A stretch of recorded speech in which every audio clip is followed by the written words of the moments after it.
Well, the condemned men ate a hearty breakfast this morning. We're only at it about 15 minutes, and I think the leprechauns are with us, for it's going very well so far. The gearbox, the first time ever in my 76 years, the gearbox just slipped together. Beautiful. So we're on a roll.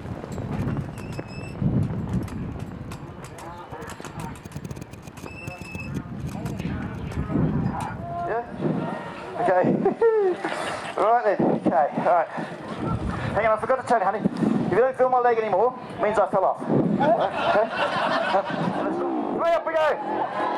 Beautiful. No worries. All the way down here. No, I was just joking. Yeah, just joking. It's my 30th year doing shows. And I'm proud of the furniture really at the shows.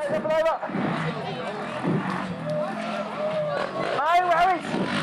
Fantastic in the grass up there! Woohoo! No worries, he's going fast enough! He's not going fast enough! Oh, God! He made it! They're worth getting at the catalogue, to be honest, because you can look through and see all the list of and the names of various stationary engines that there are on the field. Looking through, we've got some Petters, some Gardeners, some Amancos, some Listers, some different forms of listers as well. We've got lister A's and lister P's. We've got Crossleys. Morris Oxford to follow on now. Morris, of course, major manufacturer from way back in the early 1920s. This beautiful example of the Oxford 16 special coupe, two-door, hence the coupe arrangement. Another rather wonderful motor car now, the Vauxhall Cresta from 1961. You can see very much the American General Motors cars have survived, and this one is in absolutely immaculate condition. An even rarer one to follow on, Tim Holt here with his Lagonda Rapier. The Rapier was introduced by the Lagonda Motor Company from Staines down in the south of England, where they have been producing large GT and sporting motor cars and saloons, and they felt that it was time that they produced something a bit smaller to widen their market, and the Rapier Motor Company was bought up by Lagonda. This is a micro mini. It's been cut down. You would never know where it had been cut down, but it's been dramatically shortened. And I think the owner has at least one other, so it's one for each foot basically. But a nice thing, it'll be sitting with its 998cc engine under the bonnet.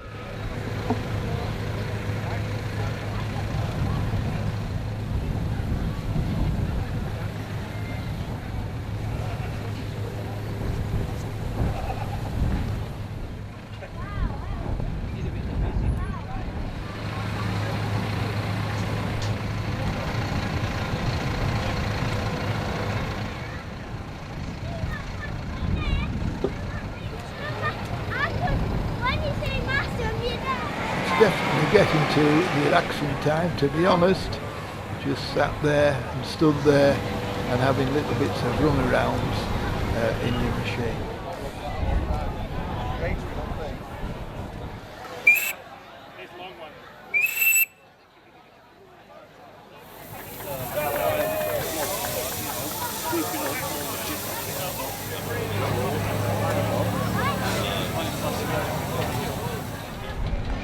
As we came to the end of the day, one or two people were quietly just making the way off, and hopefully they would return for us on Sunday, although the day was not going to be that good. The forecast was atrocious for tomorrow.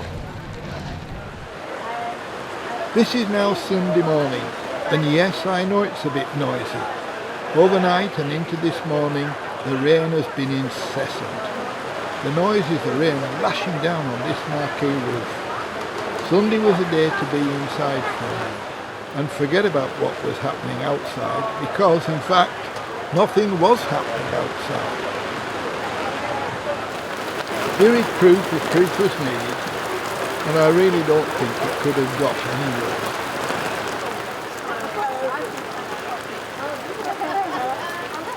These are edible worms that we make to get the children interested in composting.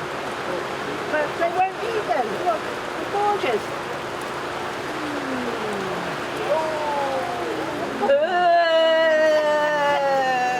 Come on, This is an edible worm. You know, I'll take their word for it. Edible worms really needs a health warning, does pretty that? good, isn't it? It's actually quite good, yeah. Marquees were now filling up, and stewards were not needed outside, but to come inside to a place of shelter. And I don't blame them either. It was horrendous outside. These ladies are here every year demonstrating lace making. I interviewed one lady last year who explained it, and it was 1 over 3, then 2 over 4, or was it 5? Yeah, they've decided But I failed to get any interest, and I failed to make any progress, but I didn't have a go.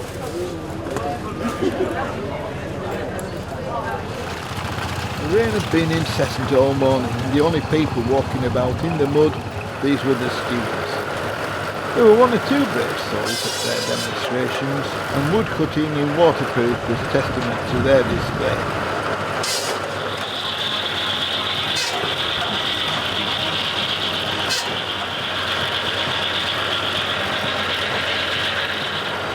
And this piece of machinery puts wood to the required length. Ideal for anybody with a wood burning stove. Ladies and gentlemen, could you give us a demonstration of your audible warning devices, please? Are you ready for this, ladies and gentlemen?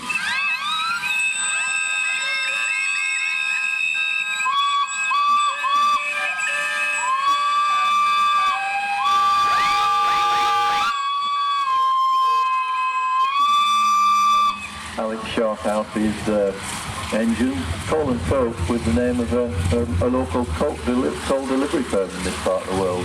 We really appreciate your efforts. You put on a grand show for us this morning. If you want to give us a toot as you go out, then please do so. Thank you very much, that's excellent. See, the audible warning, even musical.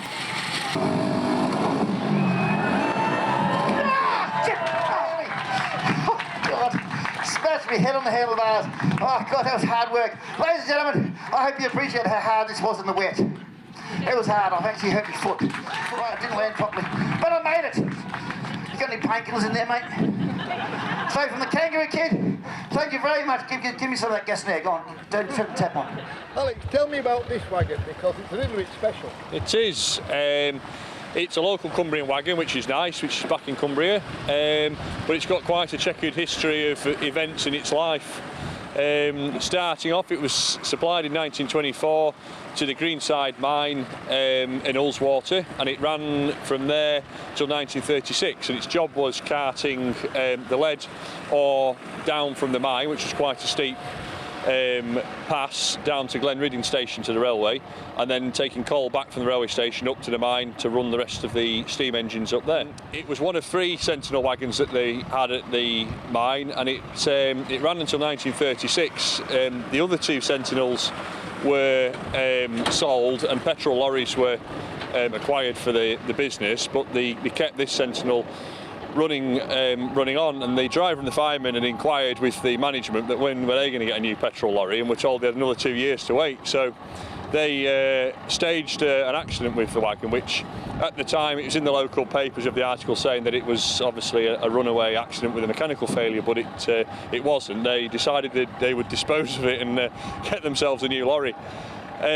Which they did, so they set it off and jumped clear of it, but actually the fireman, it backfired a little bit, got his braces caught on the door handles, which is quite a common thing when you get cuffled up getting out and fall out of them, and it only just and so managed to struggle free before it plummeted off the end of the edge, dropping about 100 foot to the bottom of the ravine, which obviously didn't do it a lot of good.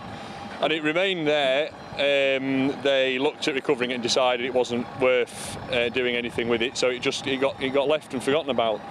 But in 1952, a Mosquito aeroplane crashed into the side of Helvellyn and slid down into the dam that was frozen at the bottom, which caused it to dislodge it, and when the big thaw came, the dam burst and then washed the wagon another 50 feet down the ravine off the end of a waterfall. So that's where it lay then until the 80s, what was left of it, when it was discovered it was still there, and rescued. The parts were rescued, and the restoration started to put it back together. Which they did, and the wagon was got up and running for a number of years, and then it fell back into disuse, and it's been sat in Scotland for the last 10 years, which is where I got it from, and we spent the last 12 months restoring it, and it's had quite a lot of work, brand new body, engine rebuilt, all the back axle. But you've also had a checkered history getting it ready. We have, so we worked hard on it, getting it ready really. We probably put it in front of some of the other projects we got on, but we thought it was a worthy thing to get done, so we put quite a lot of effort into doing it. And virtually went through everything on the wagon, bar the front end, because the front axle and wheels and everything were all in, it appeared to be in good order. Which was apparently not. So when we took it out for it's more or less, it had a few test runs which were fine, and we finished it, painted it, and took it out sort of for its first official run out, where the front axle snapped on it, where it had been repaired very badly. In the past, it had been cut and then welded up, and it's a forged iron axle, which doesn't do being welded. It's something we didn't know about. You couldn't see if you looked at the axle; it had all been ground up and flush, but it had absolutely nothing hold of it. How it's held the wagon for that many years without coming off, nobody knows really. But anyway, it was not our lucky day, and it snapped off, which caused us to have quite a serious accident with it. Luckily, we didn't kill anybody. I broke my arm, and a couple of us got burnt. But anyway, what happened? You told me it went through a wall. We did. Went through a wall because obviously we lost the front left-hand side wheel. Came off as we went round the corner. It snapped completely off, which drops on the road. And then, when you're travelling at a reasonable speed, obviously momentum and a reasonable tonnage of lorry has the consequence of quite a bad crash. And I really wouldn't recommend crashing one. They're not nice. There's no airbag, seatbelt or anything else, and apart from that, they're pretty hot in there. So yeah, it was not a great experience, but put it down to one of those things. So. And how long before the steam gathering was this? This was about 2 and a bit months ago. So kind of got over what had happened and set to on it, and rebuilt it, so it's had a complete new front end, brand new cab. Everything you can see on the front really is new cab, new front apron. The boiler was undamaged luckily in the accident, but we chose to. It's had all the new lagging, pipe work, fittings. It was a good excuse to do to the wagon what I was going to do over the next few years in sort of winter maintenance. So it's had everything now. We've already got full restoration, and a brand new axle, which I had forged properly to the original drawings in a firm down in Manchester, and then we machined it. But it hadn't got a front axle under it on Thursday. By Thursday night, we'd more or less got it on, and we painted it at 11:30 on Thursday night. And then did the final bolting bits back on and pulling the masking tape off Friday morning, and drove it here. So it was cutting it quite close, really. A good bit of kit, and we've used it to deliver the coal down here for the weekend, which is what it was built for. So it's actually done a job as well, which is nice. And the name on the front is as it was, isn't it?